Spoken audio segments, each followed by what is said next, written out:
Yo, ladies and gentlemen, welcome to the Morning Hustles. The dude who's never afraid to speak his truth, man. He be going in on all the platforms, man, dropping documentaries, man. And out of nowhere, he just dropped a brand new project called Learn from Mistakes. On time for Choke, No Joke. Choke, no joke. What up, my G? You know what it is.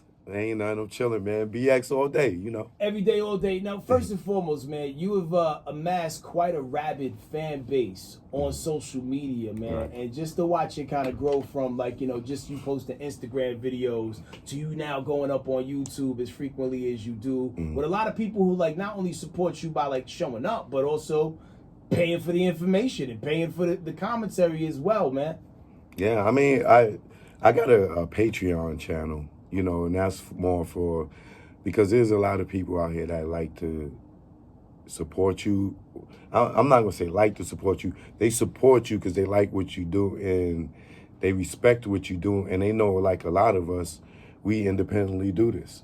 And they want us to be able to keep going.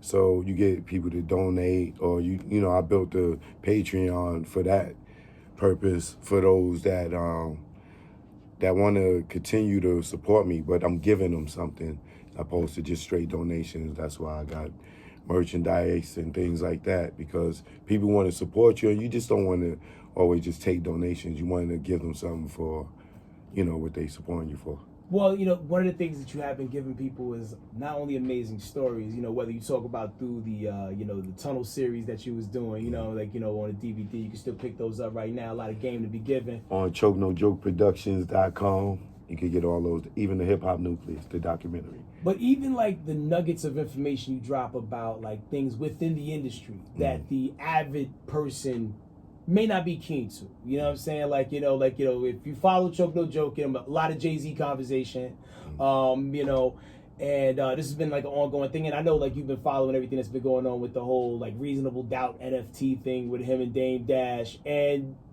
this stuff played out the exact same way you said it was going to play out. That's because these people, like, a lot more people idolize Jay as this, opposed to just looking at him as a regular man.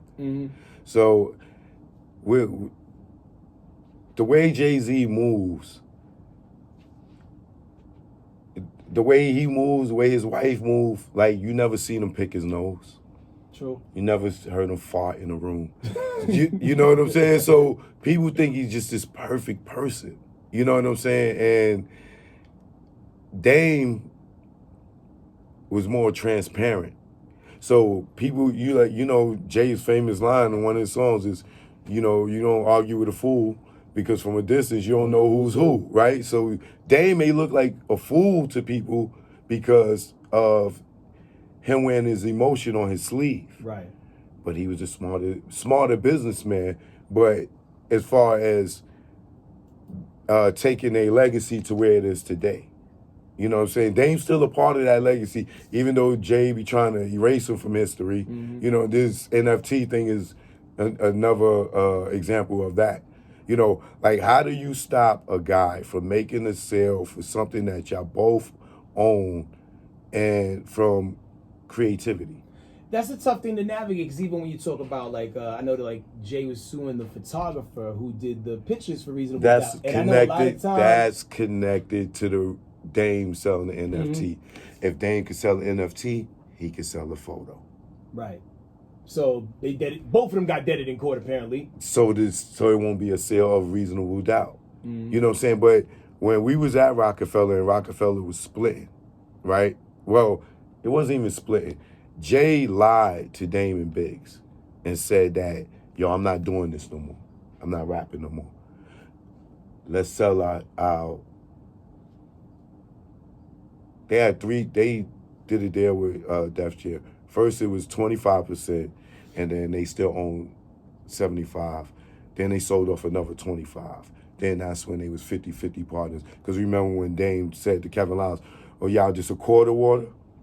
Because at that point, Roc-A-Fella owned 75%, Def Jam only owned 25% of it, you know, just so you could do the distribution. So when you do the math, as it went on the years, another 25%, another 25%. So now they only own 25%, Def Jam has 75.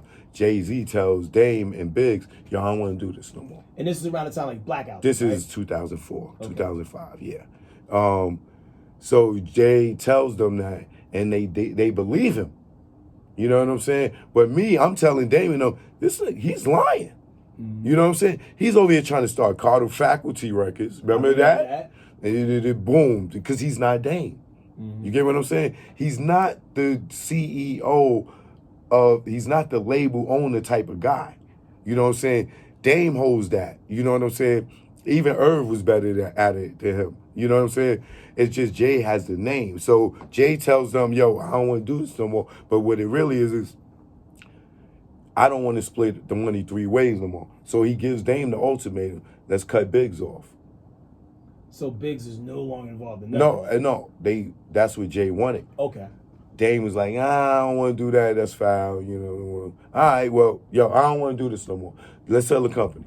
Let's sell the last 25%, which was for I think about $10 million, right? So they sell it, and Dame and them really believing that this dude is going to retire. He's never coming back. That was Jay with the technology. Got them to sign off. They signed off. Def Jam, Leo, and them gave him the label right back. Mm-hmm. And all his masters. So then you get American Gangsta after that. But remember, the deal with Def Jam started with Volume 1. Dame and Big still own Reasonable Doubt. Because that came out on Priority.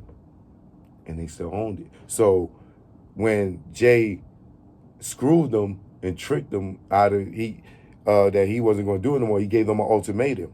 He said, yo, I'll let y'all have Roc-A-Fella. And y'all can have everybody, all the arts, everything. I just want Reasonable Doubt. Dame said, bet. I don't care. Big said, no, F him. Who is he to give us an ultimatum? No, forget that. And that's how they still maintain the whole Reasonable Doubt up to this day. So Jay's like, oh, all right, y'all don't want to do it? All right, cool. I wash my hands with y'all. Boom. They get out. Now, Dame is stuck because he can't get another distribution deal. They both gave him Dame Dash Music Group. Now the Jay-Z with the Blackball. Boom, you're never going to put out music again. Now, how aggressive is the blackball within the industry? Because, you've spoken about it happening to a few artists. And, at first I was like, this seems like very outrageous claims. Like, there was a story you told about Nicki Minaj. And then when I looked a little bit deeper, I'm like, well, damn, this does all line up. This makes sense. Put it this way. Was Dame and Dash successful CEO? I would say yes. From his conception of Roc-A-Fella, correct? I would say yes. But the only thing I could possibly say on that is sometimes when, in the business, when you have confident black males within the business, sometimes people are threatened by that and they will do everything they can to mute and stifle that. So I felt like, a lot of the oppression that I saw, or the resistance and pushback I saw going towards Dame, was just from people who felt threatened by his know-how, business acumen, and confidence. Right, and in this game, if you got confidence and they can't control you, that's a problem. But my question was Dame a successful CEO? He was. Okay, now, why do you think that he wasn't able to do it again? From what I just said, I just felt like there was a lot of people who felt threatened by his ability and just did everything they could to box him out. But a narrative is that Jay-Z also is, making some calls. Leo Cohen told me personally to my face on 23rd Street and 5th Avenue. We both walked out the 4040 Club. I can't remember for what event. We walked in. As soon as we got on the corner, I tapped him. I said, yo, Leo, you know who I am? And he looked at me. I said, I'm Choke No Joke. I'm the one that shot the conference room when Dame blacked out that day for the marketing meeting. And he said to me, yeah, you know what? I shut that mother effer down. And I looked at him. He said, yeah. And I shut that mother effer down. He said it. I believe it. Look, the only person I'm going to lie to, and I heard y'all talking to him on the show earlier about lying, is a goddamn judge and the police. All right? He told me that to my face. Mm-hmm. And I had no doubt but to believe him because what happened to Dame Dash. Right. I've seen Clive Davis. They tell him he's too old, and they wanted L.A. Reid and Babyface to take over Arista for him, but they had to sell their masters to do it.